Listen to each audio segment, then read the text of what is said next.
Un jour, pas comme les autres, un jeune pêcheur se trouve dans une barque, près d'une île. Soudain, il voit quelque chose qui brille. Il entend une voix. Il s'approche, et plus le chant est fort, plus les vagues deviennent immenses. C'est la tempête. La barque fait naufrage. Le pêcheur tombe à l'eau. Il est déboussolé avec du sable dans la bouche. Il voit une forêt. Il part à sa découverte. Il aperçoit des traces de pas. Il les suit jusqu'à ce qu'il arrive au cœur de la forêt. Et là, il perd les traces de pas. Tout d'un coup, surgit une femme avec une souris sur l'épaule. La souris lui dit « Bonjour ». Mais la femme poursuit son chemin sans que le pêcheur ne puisse dire un mot.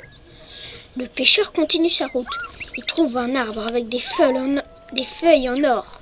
Et à côté, un peu plus loin, il aperçoit un petit village tout abandonné.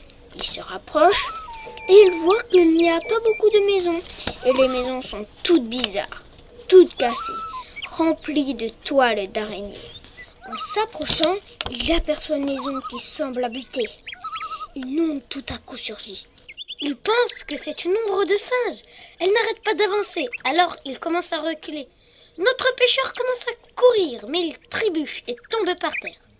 L'homme qui l'avait pris pour un singe le relève et lui dit « Ha ha !»« Pardon, monsieur !» dit le pêcheur tout effrayé. « Kto wy takoi? Что вы здесь делаете ?»« Je ne comprends rien de ce que vous dites, » dit-il paniqué.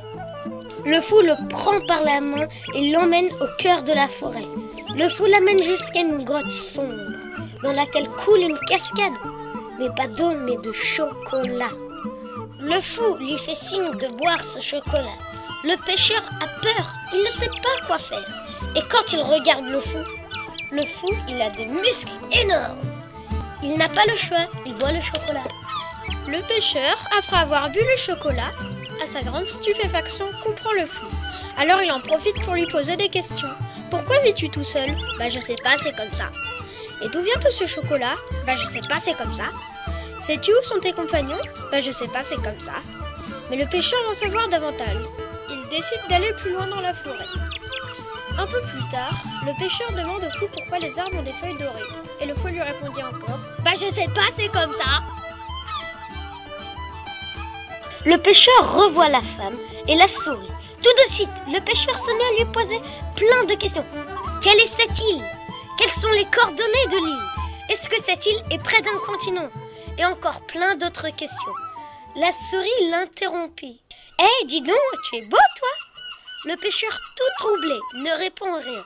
La souris lui dit « Suis-nous !» Mais le pêcheur, qui ne comprend pas, demande « Où m'emmenez-vous » Et la souris répond « En fait, notre reine nous emploie comme esclaves pour fabriquer du chocolat. » Et le pêcheur lui dit « Est-ce que tu peux m'emmener à ta reine ?»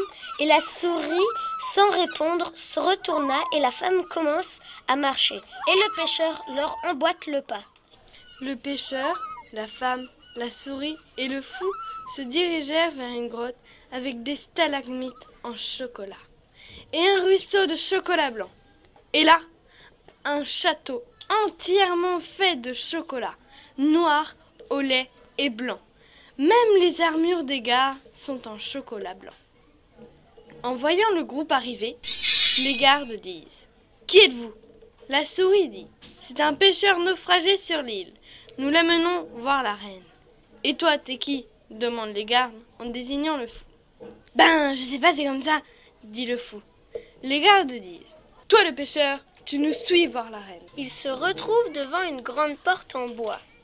La porte s'ouvre et là, ils se retrouvent dans une grande salle sombre. Et au milieu de cette grande salle sombre, il y a un trône. Et sur ce trône, une femme d'une beauté éblouissante et une robe magnifique. Intimidé par sa grandeur, il s'approche. Et là, se sent tout étourdi. La reine, de son côté, a le cœur qui bat et elle se demande ce qui lui arrive. Le pêcheur s'approche encore un peu et son cœur aussi commence à battre plus fort. Alors la reine s'approche du pêcheur, leurs mains se joignent et leurs silhouettes s'enlacent. Depuis ce jour, la reine et le pêcheur vivent heureux. Et tout a changé sur l'île au chocolat. Il n'y a plus d'esclaves. Les créatures font de nouvelles recettes avec toutes sortes de fruits. Tout le monde se régale. Et le fou dans tout ça? Je sais pas, c'est comme ça.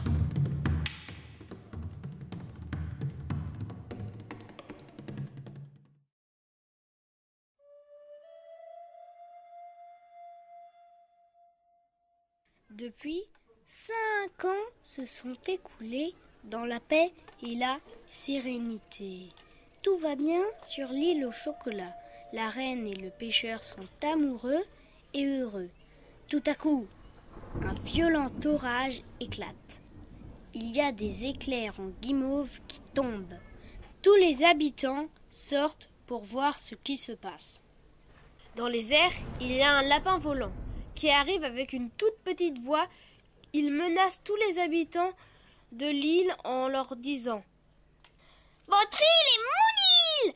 Si vous ne partez pas, dans 2 jours, je reviens avec mes meilleurs hommes! Les habitants ne prennent pas le lapin au sérieux, surtout avec sa voix aiguë. Ils décident de lui faire une farce. Ils discutent pour savoir quelle farce lui faire. La reine dit: Je pense que nous pouvons les combattre. Si nous buvons beaucoup de chocolat, nous serons les plus forts. Le pêcheur dit: Mais qui va le fabriquer, le chocolat? Le fou dit: J'ai une idée. Tout le monde se dit que si c'est une idée du fou, c'est sûrement une idée bizarre. Mais il l'écoute quand même. Voilà, mon idée est de mettre des panneaux de signalisation qui ne mènent pas à la fontaine au chocolat, mais à la grotte du dragon. Les habitants se cachent dans le château. Le lapin revient avec ses meilleurs hommes, qui sont en réalité des carottes de 2 mètres de haut, avec des bras, des jambes et des armes. Ils suivent les panneaux et arrivés à la grotte du dragon, le dragon dit: C'est qui ces gens-là? Les carottes géantes passent les premières. Le dragon ouvre la gueule et crache du feu. Les carottes sont cuites. Voilà ce qui arrive quand on dérange un dragon. C'est la fin des haricots pour les carottes. Le lapin, fou de rage, lance un ultimatum au dragon. Et dit au dragon: Dans 2 jours, je reviens avec mes meilleurs hommes. Et le dragon va voir la reine. Tout à coup, la porte du royaume s'ouvre. Et le dragon arrive dépité. Pourquoi un lapin vient me déranger dans ma sieste? La reine, plus très rassurée, dit: Excusez-moi, monsieur le dragon, on ne savait pas que vous faisiez la sieste. La reine raconte la blague au dragon. Le fou prend la parole. Je sais pas, mais j'ai une idée. L'idée du fou est de fabriquer un faux trésor avec des pièces en chocolat. Le lapin revient et entre dans la grotte avec ses hommes. Il se retrouve pris au piège à cause d'un éboulement. Maintenant, l'armée du lapin est faite de créatures mi-homme, mi-lapin, avec des super armures magnifiques en titane et en or massif. On n'avait jamais vu d'armée aussi puissante. Pour sortir de l'éboulement, les créatures du lapin creusent un tunnel pour arriver à la salle du trône. Le sol tremble, tout le monde a peur. Le lapin jaillit du trou avec ses meilleurs hommes. Il dit: Si vous partez pas de mon île, dans 2 jours je reviens avec mes meilleurs hommes. Encore plus fort. Le lapin va pour partir et la reine le retient. Elle lui propose de discuter. La reine dit: Je vous propose de faire la recette du chocolat magique maintenant, au lieu de revenir dans 2 jours avec vos meilleurs hommes. Les amis de la reine sont inquiets. La reine dit qu'elle a une recette secrète.